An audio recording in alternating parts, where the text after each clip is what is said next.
Hi, how are you? Okay, Mr. Bennett, what do we have? Let's see what you got. You smell that? What is that? What? What's that smell? A cologne? No. Opportunity. No. Money. Oh, okay. I smell money. Okay. Chris. Damn it. Sorry. This is your basic mortgage bond. All right? The originals were simple. They were just thousands of AAA mortgages bundled together, guaranteed by the US government. The modern ones are different. They're private, and they're made up of layers of tranches.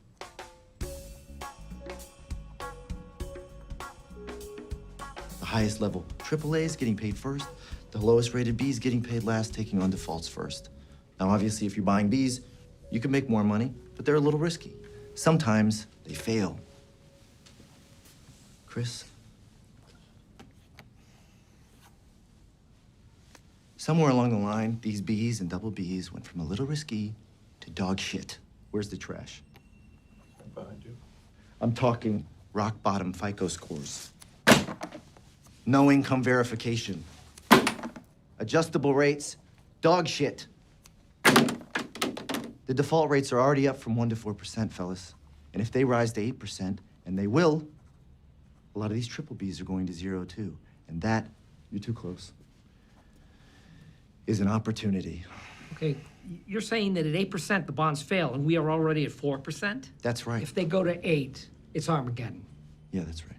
How come nobody's talking about this? You're completely sure of the math. Look at him. That's my quant. You're what? My quantitative. My math specialist. Look at him. You notice anything different about him? Look at his face. That's pretty racist. Look at his eyes. I'll give you a hint. His name's Yang. He won a national math competition in China. He doesn't even speak English. Yeah, I'm sure of the math. Actually, my name's Jiang, and I do speak English. Jared likes to say I don't because he thinks it makes me seem more authentic. And I got second in that national math competition. So you're offering us a chance to short this pile of blocks. How? With something called a credit default swap. It's like insurance on the bond, and if it goes bust, you can make 10 to 1, even 20 to 1 return, and it's already slowly going bust. 10 to 1, 20 to 1. No way. And no one's paying attention.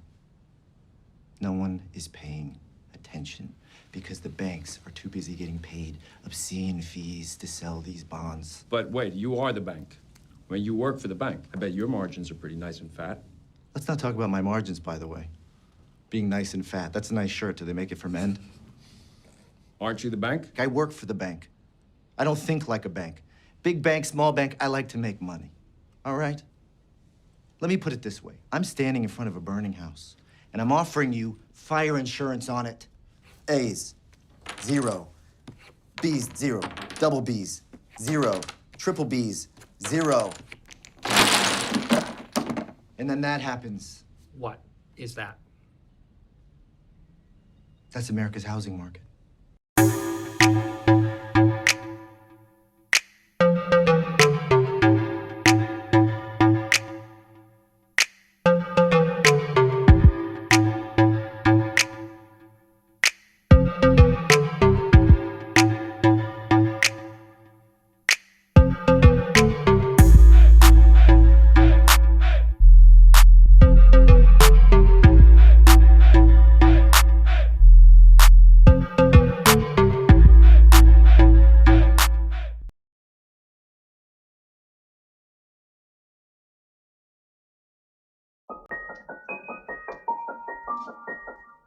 Listen, open the darn Fed window. He has no idea how bad it is out there. He has no idea. He has no idea. Kramer. I have talked to the heads of almost every single one of these firms in the last 72 hours, and he has no idea what it's like out there. None! And Bill Poole has no idea what it's like out there. My people have been in this game for 25 years, and they are losing their jobs, and these firms are going to go out of business, and he's nuts! They're nuts! They know nothing!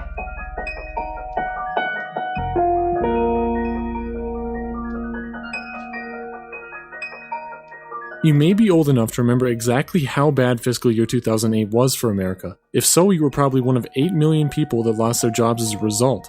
But if you're like me and you were too young at the time to understand what was going on, allow me to explain exactly what happened and why. A little Finance 101 to get us started. When an organization needs to raise money, one of the ways it does so is by issuing bonds to investors. Bonds are a lot like their title infers. They are a contract to pay a lump sum at a predetermined date along with any and all recurring interest or coupon payments over the life of the bond. Unlike stocks, the value of your bond does not decrease based on the value of the company. The bond is exactly that, a bond between two parties. Because of this, bonds are generally seen as safer investments. So in the late 1970s, Louis Ranieri came up with the idea of a mortgage-backed security. But what is a mortgage-backed security?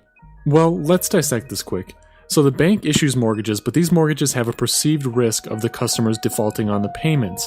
The bank doesn't want to take on the risk involved on these mortgages, so it gathers up hundreds of mortgages and sells them to a tranche. A tranche is essentially a pool of like investments, so this tranche takes in all these mortgage loan payments and is in business. The tranche in turn issues bonds leveraged against the income provided by the mortgage payments, so you and I and even the banks can buy these bonds that are sold by the tranche. In fact, a lot of pensions bought into these bonds because they have a high return with relatively low risk because it's a mortgage. Who the hell doesn't pay their mortgage? However, the banks doubled down on these bonds because they received a commission for not only selling the mortgages to the tranches, but they also received the benefit of buying the bonds leveraged off of these same mortgages. The banks won big time and took on none of the risk because if some of the mortgages didn't get paid, the bond still got paid. But if the bond still gets paid, how did these mortgage-backed securities cause the economy to go into a deep recession? Well, because a company can go out of business and default on its creditors, there is some risk involved. To measure the degree of risk involved in the purchase of a certain bond, there are rating agencies such as the Standard & Poor and Moody's. Each of these agencies rate the amount of risk involved in each investment based on an alphabetical system where a AAA rated bond is a significantly safer investment than a C-rated bond, which is commonly known as a junk bond. So because these huge banks were incentivized to issue more mortgages to in turn sell the tranches and buy securities off of, they started unscrupulously issuing more mortgages. Mortgages that were issued in great numbers to people with shitty to no credit scores, mortgages that were unlikely to be paid. At this point, anyone could get a mortgage, even the high school dropout living off of welfare. This availability caused housing prices to go up because the house was virtually certain to be paid for by the bank issuing the mortgage. And you might be thinking, well, so what? Wouldn't the S&P or other rating agencies still give those tranches a C rating? In a perfect world, that's exactly how it would work, but not in the world of investment banking. Initially, the bonds would be ascribed a C rating and wouldn't sell. So what do the banks do? They take the bonds that don't sell and they pile them up in a portfolio that rating agencies deem to be diversified enough to receive a AAA rating. See where the problem lied? In 2007 alone, $500 billion in housing bonds were sold. As these mortgages continued being issued to people who were unable to afford the premiums, the default rate increased. In 2006, the default rate was 1%. In 2007, it was 4%. The default rate only had to reach 8% for the entire housing market in the United States to collapse in a chain reaction. And in 2008, that's exactly what happened. So what did our protagonists do? They shorted the bonds.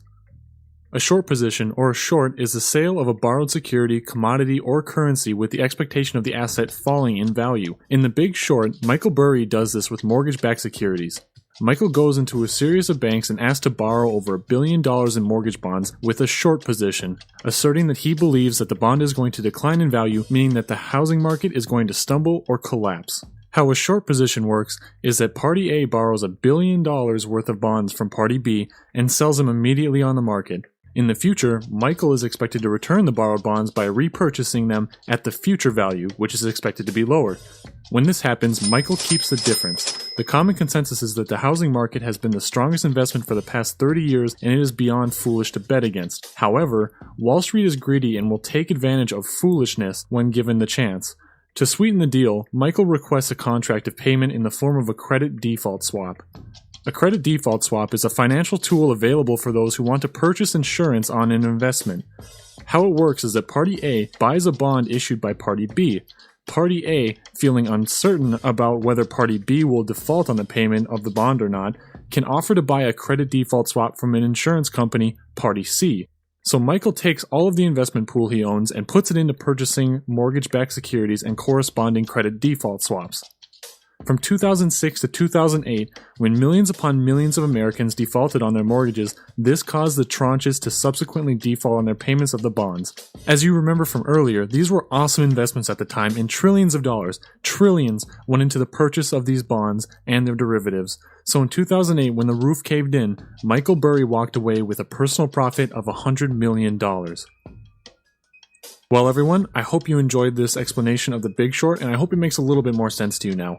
In closing, I'd like to share with you one of my favorite scenes from the movie, which I think really hits home. For the opposing view, Mr. Baum. I gotta stand for this. Okay, hi. My firm's thesis is pretty simple. Wall Street took a good idea, Louis Ranieri's mortgage bond, and turned it into an atomic bomb of fraud and stupidity that's on its way to decimating the world economy. How do you really feel? I'm glad you still have a sense of humor. I wouldn't if I were you. Now, anyone who knows me knows that I have no problem telling someone they're wrong. Hell, it's my passion.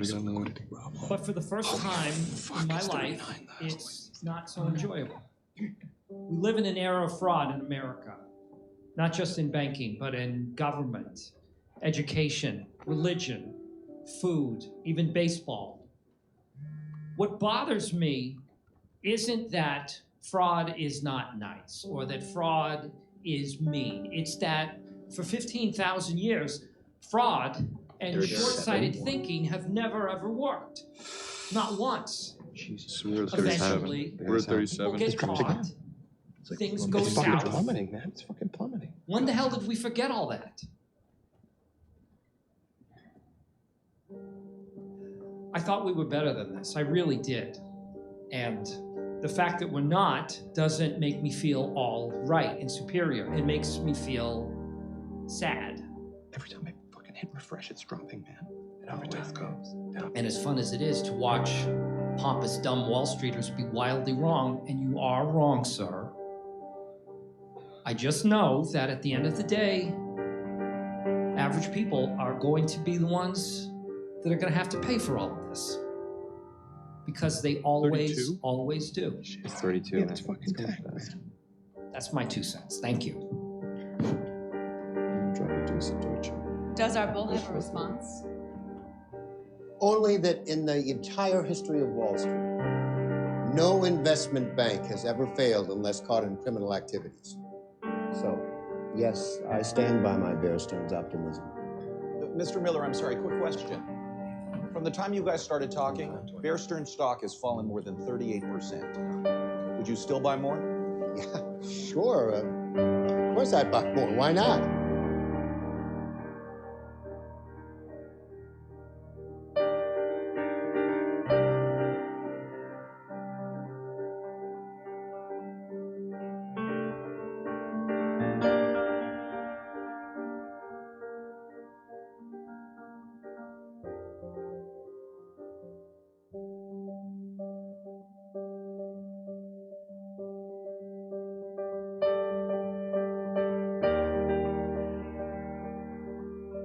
Monetary versus regulatory functions for the Fed. And you talk, page 92 I know it is, you talk about the fact that monetary wasn't really the approach that needed to be taken when it comes to the bubble in mortgages. And, and you say, in a 2002 speech, I'd said that financial regulation supervision should be the first line of defense against asset price bubbles and other risks to financial stability.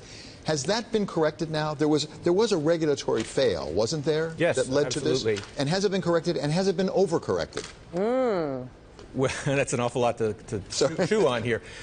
So I think the critique of the Fed prior to the crisis, I mean, a lot of it is focused on monetary policy. People who have looked at it carefully generally agree that monetary policy was not the main reason for the housing bubble. But one of the ways the Fed was responsible was, with other regulators, it didn't do enough to prevent the bad mortgage lending. And there's a lot of reasons for that. You know, one reason was that there was this very strong political support for subprime lending because it was creating home ownership so broadly. So I thought that was the main. I'd love to just back that up. The strong political support.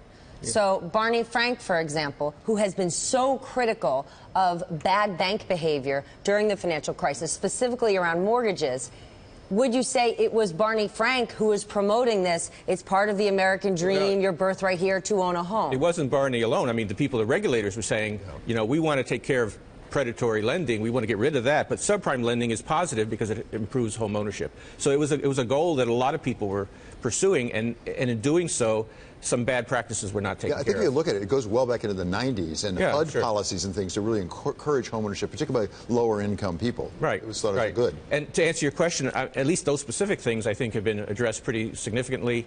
In fact, I've had a lot of complaints about mortgages being too hard to get now. The other thing that we've done, or we, the regulators, the country has done, is made the system a lot stronger. So capital in the banks is way higher. You know, and generally the system's much more resilient than it was. And John, I think you said that you thought that there was not enough regulation as well going into There's no question about it. I think Ben has hit it right on the head. It was political. It got out of control. It got too easy. Securitization became almost a machine running securitized products out.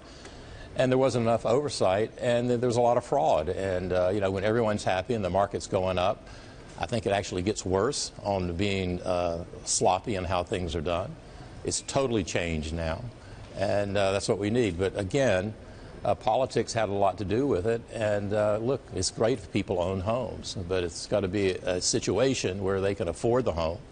There's no lying, cheating. You can't have 4 or 5 homes, which some people did, playing the mortgage and they game. were flipping them. Absolutely. Yeah, but politics don't go away. Politics are always with us. Sure. So politics plays some role, I suspect, in the regulation now that's come to bear. Yeah, but much more so on let's make sure this doesn't happen again. You're not getting the big push if you go back 8 or 9, 10 years ago that we were getting. So it's gotten a lot better in my view. Is there any risk that the rescue intervention in 2008, could we possibly look at it, because we're not in that much better of a situation today, that really maybe we just kicked the can down the road and it wasn't necessarily an absolute rescue? Well, that's a great question. I disagree with that. Do you think we All right, hold on. I disagree with it. I mean, Ben mentioned it earlier. The amount of liquidity in the banks, the lower leverage ratios in the banks, I really don't see how this could happen again unless that changes. The speculation that's going on in the street is dramatically lower than what it was back in 06, 07, and the beginning of 08. I just don't see that. But do you see our economy doing that much better today? Well, look, it takes a long time to get out of the hole we were in. But I do think, look at our economy vis-a-vis the rest of the world. I think we're doing pretty well. The 2008 financial crisis was a big deal.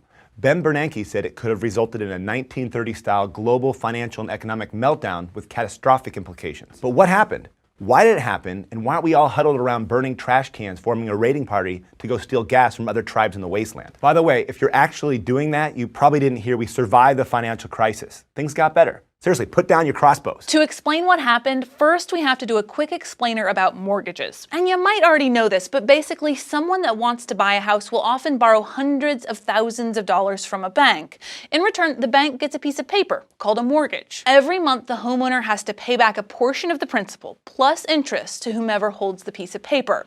If they stop paying, that's called a default, and whomever holds that piece of paper gets the house. The reason I'm saying whomever holds the paper rather than the bank is because the bank, the original lender, often sells that mortgage to some third party. And the reason I say often is because this happens all the time. I've had my house for 9 months and 3 different banks have had the mortgage. Traditionally, it was pretty hard to get a mortgage if you had bad credit or didn't have a steady job. Lenders just didn't want to take the risk that you might default on your loan. But all that started to change in the 2000s. And before we go further, a quick aside here. The story gets complicated fast, and it's a fascinating story, but we're trying to keep it relatively simple. So I've asked Stan if we could put some additional resources in the YouTube description. And Stan said yes. Thanks, Stan. Anyway, back to our story. In the 2000s, investors in the US and abroad looking for a low-risk, high-return investment started throwing their money at the US housing market. The thinking was they could get a better return from the interest rates homeowners paid on mortgages than they could by investing in things like US Treasury bonds, which were paying very, very low interest. But big money global investors didn't want to just buy up my mortgage and Stan's mortgage. It's too much hassle to deal with us as individuals. I mean, we're pains. Instead, they bought investments called mortgage-backed securities. Mortgage-backed securities are created when large financial institutions securitize mortgages. Basically, they buy up thousands of individual mortgages, bundle them together, and sell shares of that pool to investors. Investors gobbled these mortgage-backed securities up. Again, they paid a higher rate of return than investors could get in other places, and they looked like really safe bets. For one, home prices were going up and up, so lenders thought, worst case scenario, the borrower defaults on the mortgage, we can just sell the house for more money. At the same time, credit ratings agencies were telling investors these mortgage-backed securities were safe investments. They gave a lot of these mortgage-backed securities AAA ratings, the best of the best. And back when mortgages were only for borrowers with good credit, mortgage debt was a good investment. Anyway, investors were desperate to buy more and more and more of these securities, so lenders did their best to help create more of them. But to create more of them, they needed more mortgages. So lenders loosened their standards and made loans to people with low income and poor credit. You'll hear these called subprime mortgages. Eventually, some institutions even started using what are called predatory lending practices to generate mortgages. They made loans without verifying income and offered absurd adjustable rate mortgages with payments people could afford at first, but quickly ballooned beyond their means. But these new subprime lending practices were brand new. That meant credit rating agencies could still point to historical data that indicated mortgage debt was a safe bet. But it wasn't. These investments were becoming less and less safe all the time. But investors trusted the ratings and kept pouring in their money. Traders also started selling an even riskier product called collateralized debt obligations, or CDOs. And again, some of these investments were given the highest credit ratings from the ratings agencies, even though many of them were made up of these incredibly risky loans. While the investors and traders and bankers were throwing money into the US housing market, the price of homes in the US was going up and up and up. The new lax lending requirements and low interest rates drove housing prices higher, which only made the mortgage-backed securities and CDOs seem like an even better investment. If the borrowers defaulted, the bank would still have this super valuable house, right? No, wrong. Let's go to the thought bubble. Actually, let's go to the housing bubble. You remember bubbles, right? Rapid price increases driven by irrational decisions. Well, this was a bubble, and bubbles have an annoying tendency to burst. And this one did. People just couldn't pay for their incredibly expensive houses or keep up with their ballooning mortgage payments. Borrowers started defaulting, which put more houses back on the market for sale. But there weren't buyers, so supply was up, demand was down, and home prices started collapsing. As prices fell, some borrowers suddenly had a mortgage for way more than their home was currently worth. Some stopped paying. That led to more defaults, pushing housing prices down further. As this was happening, the big financial institutions stopped buying subprime mortgages, and subprime lenders were getting stuck with bad loans. By 2007, some really big lenders had declared bankruptcy. The problem spread to the big investors who'd poured money into these mortgage-backed securities and CDOs, and they started losing money on their investments. A bunch of money. But wait, there's more. There was another financial instrument that financial institutions had on their books that exacerbated all of these problems. Unregulated over-the-counter derivatives, including something called credit default swaps that were basically sold as insurance against the default of mortgage-backed securities. Does AIG ring a bell? It sold tens of billions of dollars worth of these insurance policies without money to back them up when things went wrong. And as we mentioned, things went terribly wrong. These credit default swaps were also turned into other securities that essentially allowed traders to bet huge amounts of money on whether the values of mortgage securities would go up or down. All these bets, these financial instruments, resulted in an incredibly complicated web of assets, liabilities, and risks, so that when things started going bad, they went bad for the entire financial system. Thanks, Thought Bubble. Some major financial players declared bankruptcy, like Lehman Brothers. Others were forced into mergers or needed to be bailed out by the government. No one knew exactly how bad the balance sheets at some of these financial institutions really were. These complicated, unregulated assets made it hard to tell. Panic set in. Trading and the credit markets froze, the stock market crashed, and the US economy suddenly found itself in a disastrous recession. So what did the government do? Well, it did a lot. The Federal Reserve stepped in and offered to make emergency loans to banks. The idea was to prevent fundamentally sound banks from collapsing just because their lenders were panicking. The government enacted a program called TARP, the Troubled Assets Relief Program, which the rest of us call the bank bailout. this initially earmarked $700 billion to shore up the banks. It actually ended up spending $250 billion bailing out the banks, and was later expanded to help automakers, AIG, and homeowners. In combination with lending by the Fed, this helped stop the cascade of panic in the financial system. Treasury also conducted stress tests on the largest Wall Street banks. Government accountants swarmed over bank balance sheets and publicly announced which ones were sound and which ones needed to raise more money. This eliminated some of the uncertainty that had paralyzed lending among institutions. Congress also passed a huge stimulus package in January 2009. This pumped over $800 billion into the economy through new spending and tax cuts. This helped slow the free fall of spending, output, and employment. In 2010, Congress passed a financial reform called the Dodd-Frank Law. It took steps to increase transparency and to prevent banks from taking on so much risk. Dodd-Frank did a lot of things. It set up a Consumer Protection Bureau to reduce predatory lending. It required that financial derivatives be traded in exchanges that all market participants can observe. And it put mechanisms in place for large banks to fail in a controlled, predictable manner. But there's no consensus on whether this regulation is enough to prevent future crises. So what have we learned from all this? Well, one key factor that led to the 2008 financial crisis was perverse incentives. A perverse incentive is when a policy ends up having a negative effect opposite of what was intended. Like mortgage brokers got bonuses for lending out more money, but that encouraged them to make risky loans, which hurt profits in the end. That leads us to moral hazard. This is when one person takes on more risk because someone else bears the burden of that risk. Banks and lenders were willing to lend to subprime borrowers because they planned to sell the mortgages to somebody else. Everyone thought they could pass the risk up the line. The phrase "too big to fail" is a perfect example of moral hazard.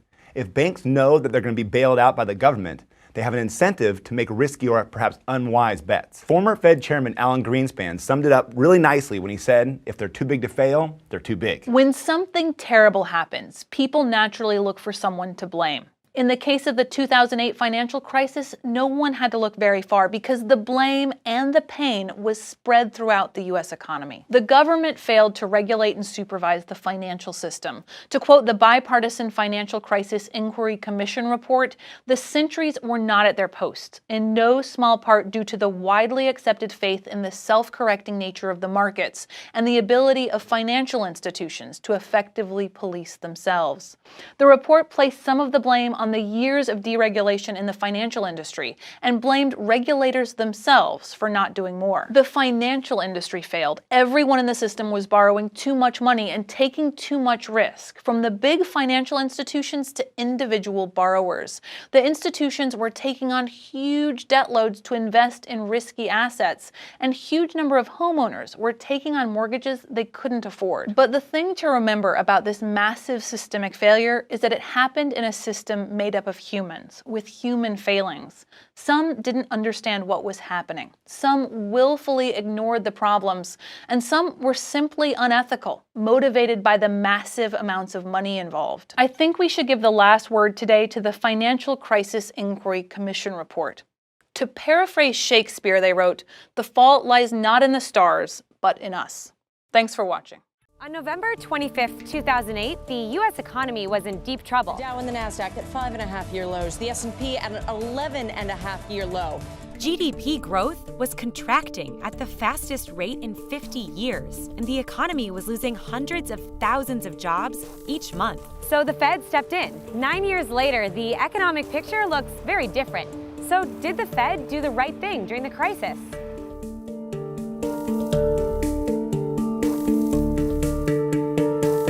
So we did the right thing, I hope. We tried to do the right thing. Ben Bernanke was at the helm of the Fed when it embarked on a series of stimulus measures during the global financial crisis. One of the most well-known things Bernanke's Fed did during the crisis was quantitative easing, or QE. For central banks like the Fed, QE is a little bit like an extra tank of gas for a car that's run out of fuel. It's an extreme measure taken by central bankers to pump money back into the economy. Generally, when the economy is in bad shape, the Fed lowers interest rates. Lower interest rates encourage people or companies to borrow and spend their money instead of saving it. But in November 2008, interest rates were already close to zero, so the Fed launched a round of QE. It bought trillions of dollars of mortgage-backed securities and government bonds. When the Fed buys a lot of bonds, their prices go up and yields or interest rates go down. You can see in this chart the Fed's balance sheet, the value of its assets, ballooned from around $900 billion in 2008 to $4.5 trillion in 2015. After its first QE announcement in November 2008, the Fed launched 2 more rounds of easing. 9 years later, many, including those inside the Fed, argue the central bank's policies saved the economy from a crisis worse than the Great Depression. The U.S. economy has recovered more than 10 million jobs since November 2008, and workers' wages are ticking up. GDP growth has bounced back and held steady around 2%. There's evidence QE lowered interest rates, which helped ordinary people borrow cheaply for things like home mortgages. Another sign QE worked is that other central banks, like the European Central Bank and the Bank of England, followed the Fed's lead and launched their own easing programs. But maybe the best sign that the Fed was successful was in its criticism. The Fed has faced plenty of opposition for its actions, including from members of Congress. They say the Fed intervened in markets to boost stock prices, making bubbles, like the ones that helped create the crisis in the first place, more likely. Stock markets have surged more than 200% to record highs. Some contend those returns have mainly benefited the richest 1% who invest the most money in stocks. Critics also say the Fed's low interest rate policy put people with savings accounts at a disadvantage. There's a lot less incentive to put money into savings when you earn very little interest on it, which is why some investors looked for other, riskier places to put their money with bigger returns. By keeping interest rates low, the Fed made it inexpensive for the government to continue to borrow and spend. U.S. public debt is now close to $20 trillion, and some fear that bubble could burst as the Fed steps out of the government market. Some of the most vocal critics feared QE would cause runaway prices, but inflation has stayed stubbornly low. The Fed is now facing a new frontier, unwinding its $4.5 trillion balance sheet. It's a monumental task, and it's one that other central banks will be watching closely. The Fed doesn't really need that extra tank of gas anymore, and the question is if the car can run without it. In September, the Fed announced its plan to gradually wind down its balance sheet, basically to let the gas drip out. It will do this by allowing its securities to mature without replacing them with new assets. So, for example, if the Fed owned a 10-year Treasury note, that bond would expire after, you guessed it, 10 years. In the past, the central bank would have reinvested, basically exchanged, that Treasury before the 10-year mark, so its total holdings stayed constant. Now, from October to December of this year, the Fed will let about $10 billion worth of Treasury and mortgage bonds expire each month instead of exchanging them. The Fed will slowly increase that monthly amount over the next year. This whole process is a first for the Fed. So, did the Fed do the right thing during the Great Recession? The answer might depend on how the global economy responds to its great unwinding.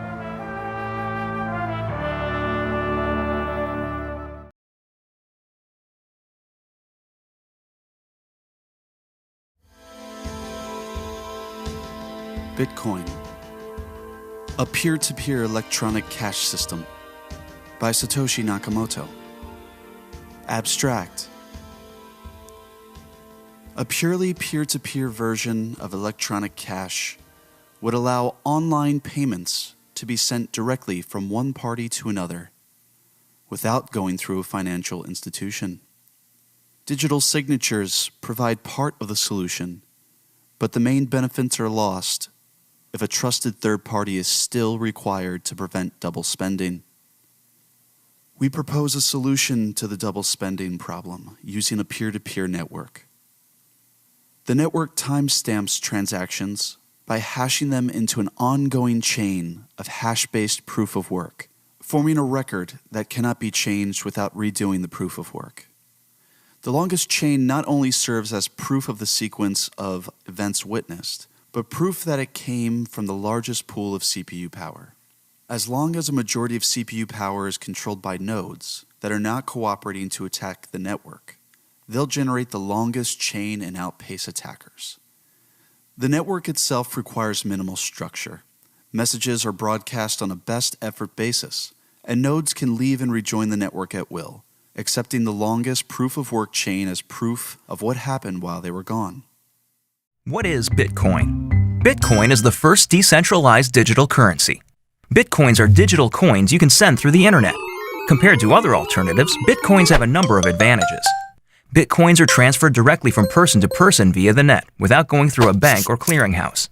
This means that the fees are much lower, you can use them in every country, your account cannot be frozen, and there are no prerequisites or arbitrary limits. Let's look at how it works.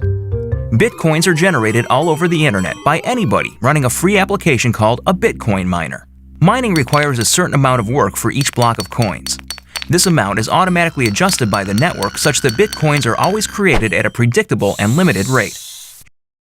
Your Bitcoins are stored in your digital wallet, which might look familiar if you use online banking. When you transfer Bitcoins, an electronic signature is added. After a few minutes, the transaction is verified by a miner and permanently and anonymously stored in the network. The Bitcoin software is completely open source and anybody can review the code. Bitcoin is changing finance the same way the web changed publishing. When everyone has access to a global market, great ideas flourish. Let's look at some examples of how Bitcoins are already used today. You can purchase video games, gifts, books, servers, and alpaca socks. Several currency exchanges exist where you can trade your Bitcoins for dollars, euros, and more. Bitcoins are a great way for small businesses and freelancers to get noticed. It doesn't cost anything to start accepting them, there are no chargebacks or fees, and you'll get additional business from the Bitcoin economy. For your first Bitcoins and more information, visit weusecoins.com.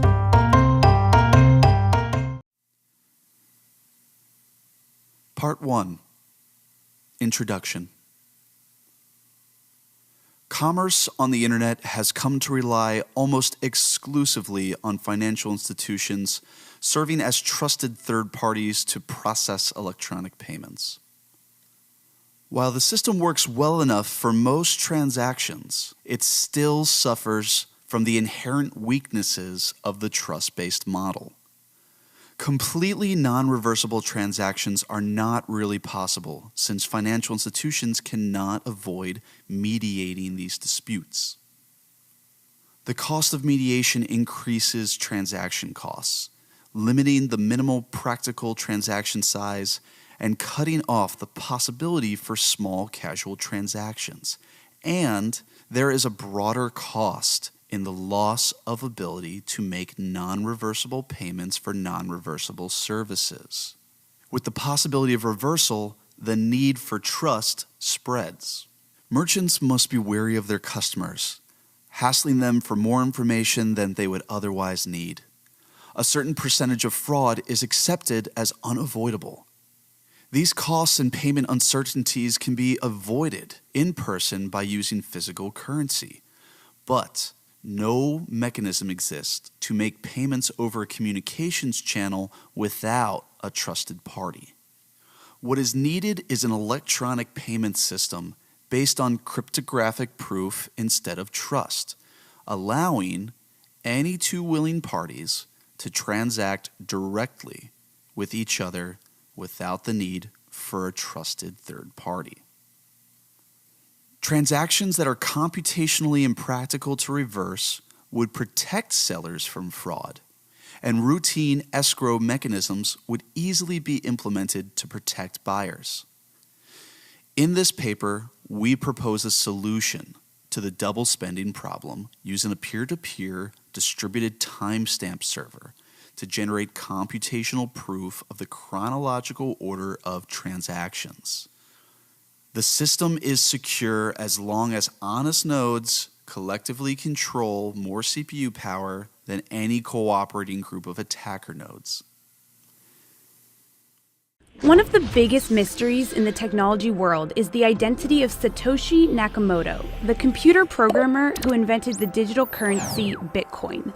That's because Satoshi Nakamoto is a pseudonym. It may be the name of one person or the name of a group. But for over 9 years now of Bitcoin's existence, no one has figured out who or what Nakamoto really is. Beyond solving a long-standing mystery, what sort of impact would uncovering Nakamoto's identity actually have?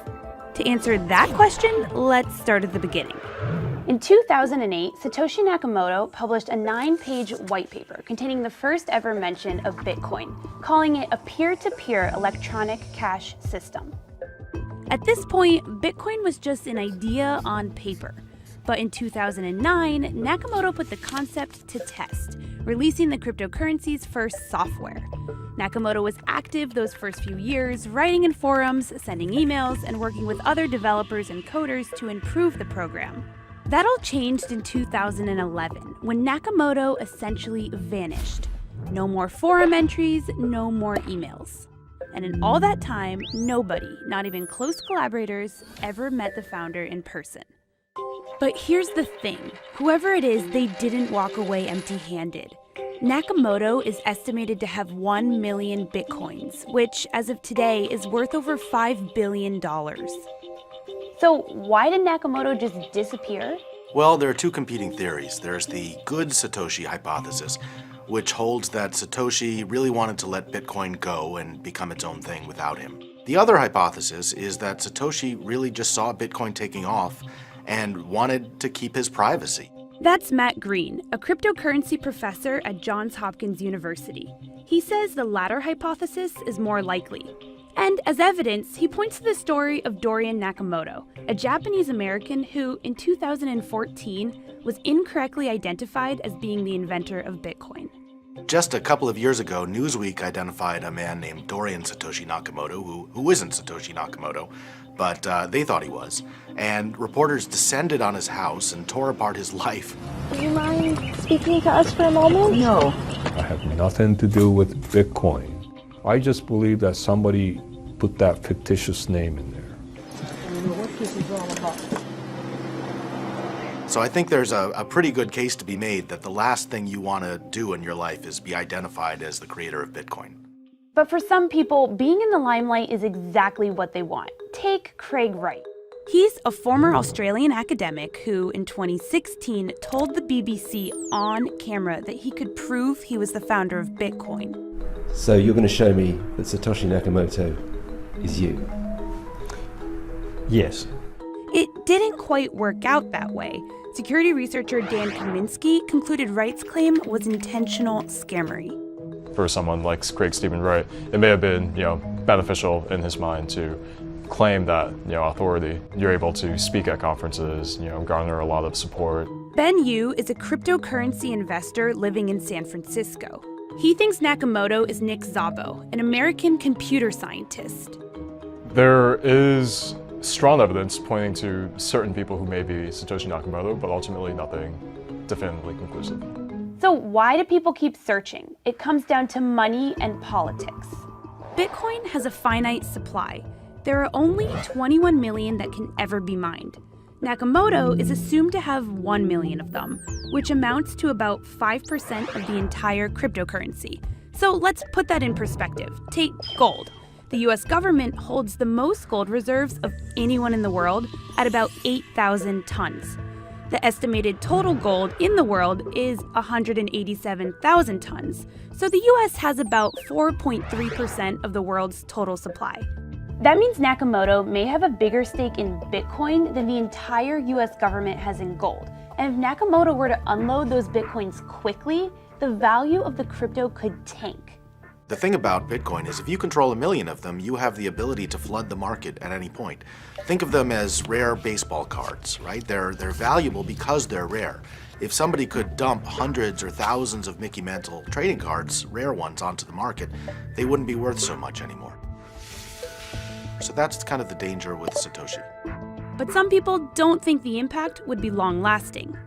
Ultimately, like every form of currency or money, Bitcoin's value is predicated on its trust, and Bitcoin has already been deemed extremely trustworthy by a lot of people. There's about $3 billion of value being traded in trading volume every day, and the market cap is already over 70 billion. So even if Satoshi did crash the price with a few $1 billion of Bitcoin being sold, ultimately it would rebound back, I believe, as the trust is already there from many other parties. Then there's the influence Nakamoto could have on politics. So Bitcoin has been having a number of very complicated political kind of arguments between different factions. And a lot of these different factions have invoked Satoshi Nakamoto as kind of their guiding figure. They say Satoshi would have wanted this, or Satoshi would have wanted that. That's easy to do because Satoshi's not there, and so we don't actually know what Satoshi would have wanted. I think the community may actually benefit if Satoshi did choose to come back and become a spiritual leader who could provide guidance and reconcile the community towards consensus. For now, though, it doesn't seem like Satoshi Nakamoto is interested in coming forward. Anonymity provides protection, privacy, and peace. 3 things that likely appeal to the owner of 1 million Bitcoins. But is that really such a bad thing? With the havoc it could wreak on the price of Bitcoin and internal politics, it may be better off that Nakamoto, whoever that is, remain anonymous and inactive indefinitely. But that won't stop people from wondering. Part 2. Transactions. We define an electronic coin as a chain of digital signatures. Each owner transfers the coin to the next by digitally signing a hash of the previous transaction and the public key of the next owner, and adding these to the end of the coin. A payee can verify the signatures to verify the chain of ownership. The problem, of course, is that the payee can't verify that one of the owners did not double spend the coin.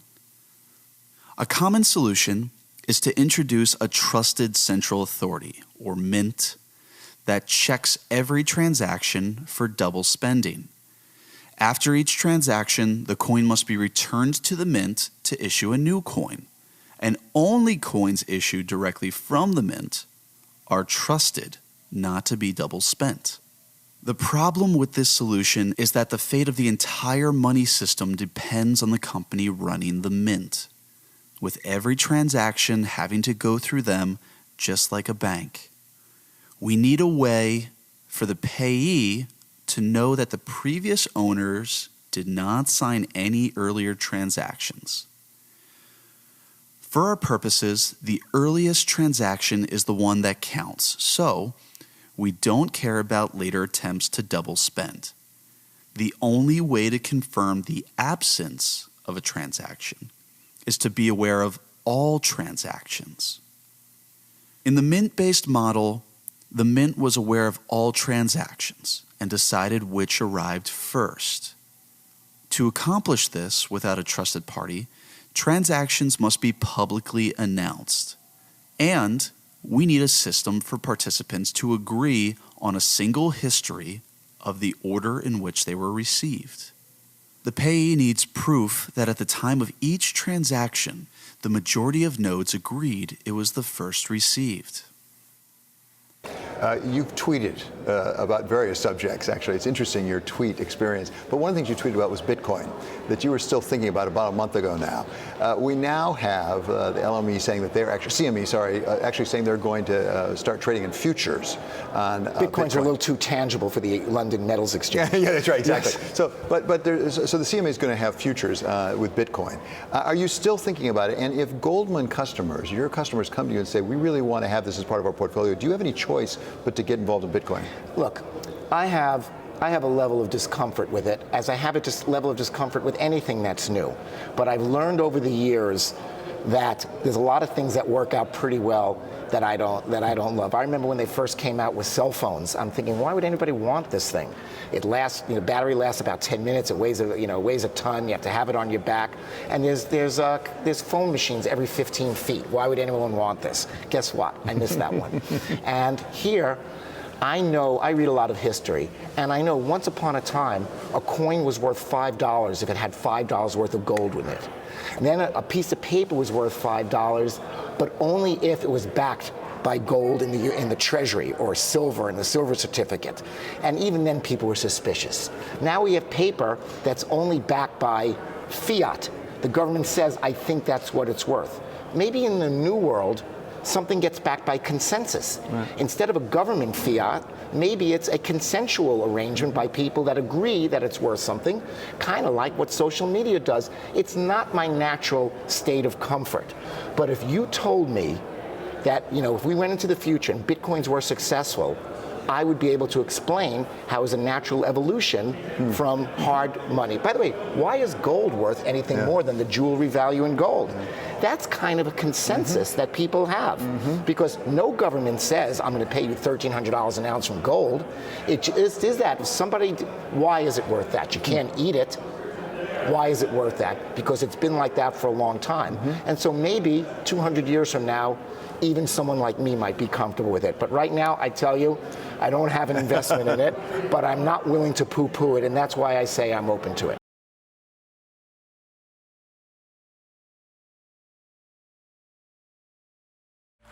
Stage is all yours. Thank you. I just want to say thank you to the organizers of the conference for inviting me. It's nice to be in Hamburg. True story, usually my airfare is booked for me, but I was left to book my own ticket on a train. I was in Block Show Europe, and that's right in Berlin, so like how hard could it be to book a train to Hamburg? But somehow I almost booked my train to Frankfurt. I guess being an American in my semantic net, Hamburg and Frankfurt, you know, the two great German meat cities that make Americans want to grill outside, I guess.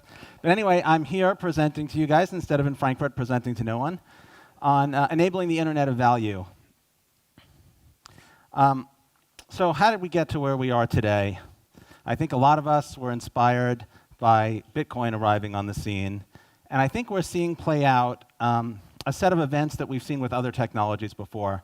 When the car first came on the scene, there was the Ford Model T, and it was just a car that, you know, just one product. And over time, as that product matured, it became modified to be specific to different use cases. We had trucks to carry heavy goods, sports cars, and we had lighter vehicles, and a whole broad array of products, all aimed at the same technology, but aimed at different use cases. And I think we're seeing the same thing today. We have this new technology, blockchain, and we have all of these different use cases that people want to apply that technology to: payments, securities, reconciliation, trade finance. You probably are well aware that we have this put everything on a blockchain thing. There's probably hundreds of use cases that people are considering applying this technology to. But one of the things that we noticed is that at the root of most of these blockchains is a payment. So if it's trade finance, when the trade is financed, there's going to be a payment. If it's security, the security is going to be purchased, there's going to be a payment. If it's lending, when the funds are borrowed, they're delivered, there's going to be a payment. If it's a smart contract, it's managing someone's money, there's going to be payments. So what we observed is that the main problem at the root of all of these use cases is payments. Good payments make all of these use cases easier. Bad payments make all of these use cases harder. So that's where Ripple comes in. Ripple's been working on this payment use case. We have over 210 team members. Now it's over 250. Our main offices are in San Francisco. And we've taken on as our vision the Internet of Value. And by that I mean moving money the way you move information. If anybody has tried to move money internationally, you know that you have to be very, very concerned about all of these details. It's slow, it's expensive. PayPal doesn't interoperate with mobile money solutions. Everything is just a different liquidity silo. And our vision is to move money as easily as you send an email. And I think a lot of us thought that Bitcoin was going to do that. If you were here from the early days, we just thought, well, everybody would use Bitcoin and then all of these problems would be solved. But instead, what happened is Bitcoin became yet another silo, and now we have some 1,500 tokens, all of which are silos that don't interoperate. So what we've really done is we solved a different problem, and we reinvented the interoperability problem on a larger scale. So we need to solve it. Our mission is to reduce friction from global payments, and that's exactly what I mean by solving that problem, allowing money to move as easily as information moves. What we've seen in the market is that the demands on payments are greater than they've ever been. New corporates, companies like Amazon and Uber, need a seamless global experience to be able to pay people around the world. They need those payments to occur in real time. If you're Uber and someone needs money for milk, you want them to drive for Uber immediately. You want them to have the money for the milk that afternoon, that day, immediately. And you need certainty. Right now, a significant fraction of international payments fail, and it's a tremendously bad user experience, even when the payment succeeds, that you don't know the payment succeeded. So you have to contact the recipient, you find out that the payment went fine or didn't, you have to track it down. We don't have the kind of tracking that we really need to have. And of course, they have to be cost effective. If we're going to have micropayments, we're going to pay for web pages, and eliminate advertising, and have these new business models where machines pay each other, they have to be cost effective. Payments have to be as easy as pulling up a web page. Today's payment networks don't do any of those things. They're disconnected. They're little islands. There's no connectivity between them except for individual connections that are all different. And that almost makes things even worse. So what Ripple's been building is RippleNet, which is a financial institution payment network. This is sort of an institutional internet of value. Participants in this network tend to be corporations, small banks, payment providers, remittance companies, institutions that handle money. And the network members, the sort of connectors between the networks, are banks and payment providers. And I could almost give the whole talk on this slide because this slide is an internet of value. It's not a public open one. It's an institutional internet of value. Those hubs that you see there are connections between networks. This is not a single network. This is a connection of networks. Banks have their own networks. One of those connectors could connect to Bitcoin or Ethereum or some other cryptocurrency. And we built a product suite that has the pieces for an institutional internet of value: XCurrent, XRapid, and XVia. XVia is kind of like the browser for an internet of value. It's a way to allow you to initiate global payments with certainty. It's kind of like a way to make requests, but in this case, the requests are payments. XCurrent is kind of like the router for the internet of value. It connects networks and provides real-time settlement and bidirectional messaging. And I want to focus on the bidirectional messaging. Bidirectional messaging is something that happens everywhere on the internet. Everything that happens on the internet involves bidirectional messaging. But believe it or not, most international payments are unidirectional. What that means is the money is just sort of pushed out there. You sort of push the money out, and you hope that it gets to where it's supposed to go. There's no pre-negotiation of fees. There's no verification of the recipient. There often isn't even a return push message when it gets there. So this is a very, very important difference. And rich data attachments, which are necessary for things like remittances. And also, I think atomic settlement is extremely important. This is another thing that we understand in the blockchain space, but that has been sort of missing from traditional finance. In traditional finance, money is sort of moved around, and things like insurance or trust are used to make sure it gets to where it's going. XCurrent performs an atomic settlement, which means that either all the money moves or nothing happens at all. XCurrent currently has over 100 customers globally, and these are mostly banks. XRapid, I think, is the product that's probably the most interesting to people in this audience. It's a way to actually settle institutional payments using XRP, currently targeted primarily at remittances. What it does is it provides the liquidity piece. Now, I think it's important to call out a difference between how we're doing it and how like a traditional blockchain company might do it. A traditional blockchain company might build a remittance app and then try to market it to individuals. They might try to get partners to get cash in and cash out. They would struggle with regulatory issues. Are they going to be a licensed money service business? We're sort of going the opposite way around. We're going to companies that are currently in the remittance business, and we're saying, you have all the partnerships to do remittance. You are licensed remittance businesses, money service businesses. You have cash in locations. You have cash out locations. Why don't you use a digital asset just to provide the liquidity between the two fiat assets? That way you don't have to pre-fund. That way you don't have to settle. It'll be cheaper. It'll be faster. And that's what we built with XRapid. It's an easier sale when you ask a person to do one thing differently than when you ask them to do their entire business differently. So how XRapid works: an originating financial institution wants to make a payment, let's say from the United States to Mexico, and they go to a traditional crypto exchange. I say traditional crypto exchange, it's kind of funny, but a crypto exchange. Someone told me that I didn't want to finance the traditional ICO route, and I burst out laughing. There's a traditional ICO route now? How long have these things been around? Anyway, so you go to an exchange, and it can be Bitstamp, and you exchange US dollars for XRP, and then you send that XRP on the ledger to an exchange in Mexico, let's say Bitso, and then you exchange for local fiat. And the important thing about this flow is that there's very limited exposure to volatility. XRP's price could go up or down, but since this only takes a minute or two, that's almost irrelevant. This entire flow takes between 1 and 2 minutes, which means volatility is not really an issue.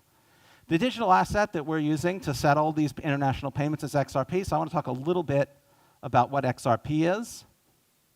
Not all digital assets are the same. Digital assets have differences in technology, differences in use case, and so on. And I think the focus should be on the use case. The crypto markets tend to show tokens rising or falling as a unit. There doesn't seem to be that much distinguishing in the price. But I think in terms of the long-term success of these projects, they have to have some sort of a real use case. And it's not enough to say smart contracts, like smart contracts for what? It's not enough to say Internet of Things, like what specific Internet of Things are you doing? cloud storage, anonymous transactions, all these different use cases. And again, we think they all come back to payments. So fiat currencies are backed by governments. Governments ensure their scarcity and value. Digital assets, of course, are not backed by governments. They're backed by cryptographic algorithms. And what I mean by that is that their scarcity and value is ensured by cryptographic algorithms. Bitcoin uses proof of work. Ethereum, as you know, proof of work, although Ethereum is now switching to proof of stake. They encountered some of the obstacles with proof of work. XRP uses a different algorithm that we call consensus. And I have to back up 1 second here and just point out what this algorithm is doing is solving exactly one problem, and that's it. Every other problem we can solve just by having all the data open, so you don't have to worry about trusting someone else to know whether or not someone has the funds for a transaction. Everybody knows the transaction validity rules. They know the digital signature algorithms. You don't have to trust someone else to tell you if a transaction is valid. The only issue that you can't solve by everybody enforcing every rule is ordering transactions. You can have conflicting transactions where someone tries to send the same asset to 2 different people, and you need some rule to order 2 valid but conflicting transactions received at about the same time. That's all consensus does. So that is something that nobody should particularly care about anyway. It's deep in the plumbing. It just has to work. Just like if you want to spend Bitcoin, you don't care about mining. It just has to work. It's the same thing. It's just that way of resolving the double spend problem. And because we resolve the double spend problem in a more efficient way that's more cooperative than competitive, we have significantly better performance metrics than many other digital assets. I would look at the much faster settlement.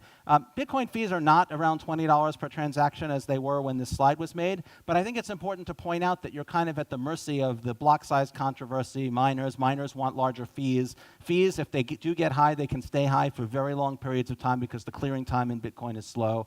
And of course, proof of work is probabilistic, which means sometimes there's a block in roughly 10 minutes. There can be 2 at about the same time. You can go an hour without a block. Consensus is much more deterministic and much, much faster. And fees are extremely low, well below a penny. And because you can handle more than 1,000 transactions per second, you can clear a fee backlog faster. It's very difficult for someone to try to clog the ledger because they would have to produce very, very high volumes, even with those small fees. And that compares very, very favorably to every other major digital asset. We think that's why that makes XRP useful for payments. Everything has value.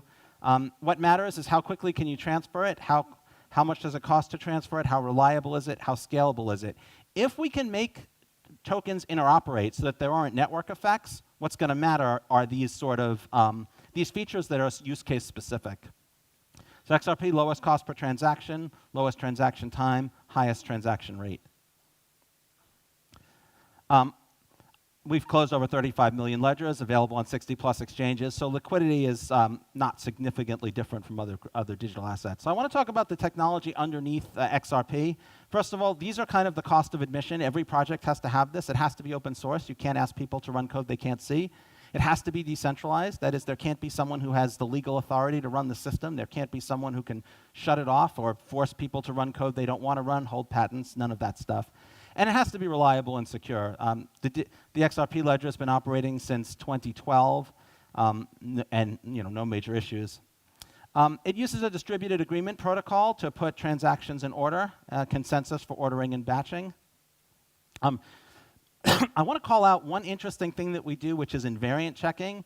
Invariant checking is a security method that prevents things that you don't want to happen from happening. So for example, one thing that would be really, really bad would be if additional XRP were created. That would be a very bad thing, and we want to make sure that doesn't happen.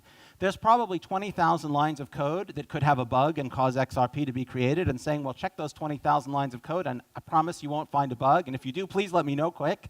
That's a terrible, terrible answer.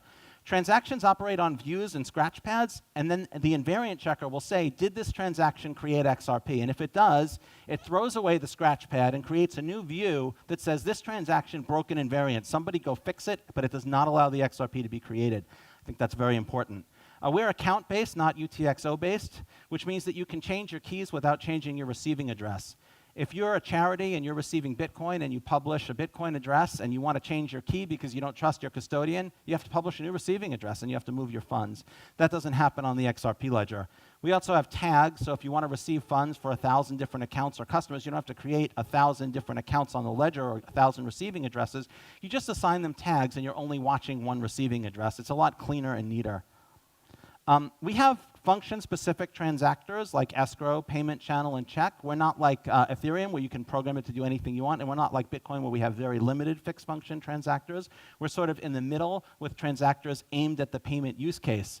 And because we're aimed at the payment use case, we don't have to keep innovating new features for more and more obscure use cases. We can stick to reliability and performance for the use case we're targeted at. We have a decentralized exchange built into the ledger. We have peer-to-peer credit. You can configure what assets you are willing to accept as payment. And we have pathfinding and multi-currency payments that can draw down on multiple order books. So if I have XRP and I want to pay you US dollars, or I have Bitcoins and I want to pay you Ethereum, the system will find a path for me to make that payment, and it will draw across multiple order books to keep the prices low. So RippleNet is essentially our enterprise version of an Internet of Value. We're working on the Interledger protocol to have a more sort of open community version of that same Internet of Value. And I just want to say one thing about where this technology is going. Sort of Bitcoin came at us as a sort of done deal, and we kind of are in that second stage where we're taking it apart, seeing what it does, and trying to use it to solve our existing problems. The opportunity, the thing that excites us, is solving the problems that we don't know we have, that kind of third stage. I don't think we know yet who's the Google of digital assets, who's the, who's going to be the big killer app, what are the Twitters, what are the Facebooks. So we don't know that yet. And I think it's going to be exciting to find out. I'll call out interoperability as a big one. Allowing devices to pay each other, and micropayments are going to enable a world where payments just go on invisibly all around us. And I don't think we yet know what that's going to mean. Hopefully good stuff, not bad stuff. Thank you.